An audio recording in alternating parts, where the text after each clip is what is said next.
Hi నమస్తే అందరికీ. మేము ఎక్కడికి వెళ్తామో మీకు ఆల్రెడీ అర్థమైపోయి ఉంటుంది. దీనికన్నా ముందు మీకు ఇంకో విషయం చెప్పాలి.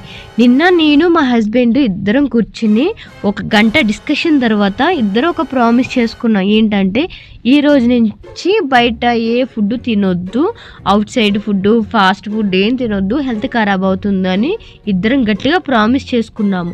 అయితే ఇద్దరం నెక్స్ట్ డే ఒక పని మీద బయటకు వచ్చాం. ఆ పని అయితే అవ్వలేదు. ఇంకా అది అవ్వలేదని బాధతో అలా వెళ్తూ ఉంటే పక్కన ఒక రెస్టారెంట్ కనిపించింది. ఇంకా నేను అవుతాను నా హస్బెండ్తో ఏమండి వెళ్దాం అన్నాను. నేను అడగడమే లేటు సార్ లోపలికి తీసుకెళ్లారు. వెళ్ళగానే ఒక గంట నేను వెతికిన తర్వాత ఇంకేం నచ్చక only chicken manchuria and fried rice order పెట్టాము. సర్లే ఆర్డర్ పెట్టాను కదా అని ఏదో కష్టపడి ఇద్దరం తింటుంటే పక్కన ఎవరు పిలుస్తున్నట్టు లెఫ్ట్కి ఇలా టర్న్ ఇవ్వగానే అక్కడ ఫ్రిడ్జ్ ఉంది. ఆ ఫ్రిడ్జ్లో కూల్ డ్రింక్ ఇటురా నన్ను తీసుకో అంది. సర్లే అది ఫీల్ అవుతుందని దాన్ని కూడా తెచ్చుకుని మిడిల్లో పెట్టుకుని 3 లాగిస్తున్నాం. కష్టపడి సగం తిన్న తర్వాత గుర్తొచ్చింది నిన్న మేమిద్దరం చేసుకున్న ప్రామిస్. వెంటనే 4 ఖర్చుకున్నాం. అయ్యో నిన్నే కదా ప్రామిస్ చేసుకున్నాం బయట ఏం తినొద్దు అని.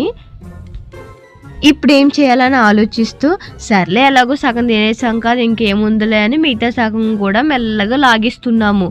అయినా ఈ 2 ఇంట్లో చేసుకోవడం కూడా వచ్చు. అయినా సరే ఇంట్లో నచ్చదు. ఎందుకంటే ఏదో సామెత ఉంటుంది కదా, పక్కింటి పులకూర రుచి అని. మేము కూడా అంతే. ఇంట్లో ఎంత బాగా చేసుకున్నా సరే నచ్చదు, బయటకు వచ్చి తింటేనే నచ్చుద్ది. మేము నిన్న ప్రామిస్ చేసుకున్నాం, ఈరోజు బ్రేక్ చేసాం. అలా మీలో ఎవరైనా సరే ప్రామిస్ చేసిన వెంటనే బ్రేక్ చేసే వాళ్ళు ఎవరైనా ఉన్నారా?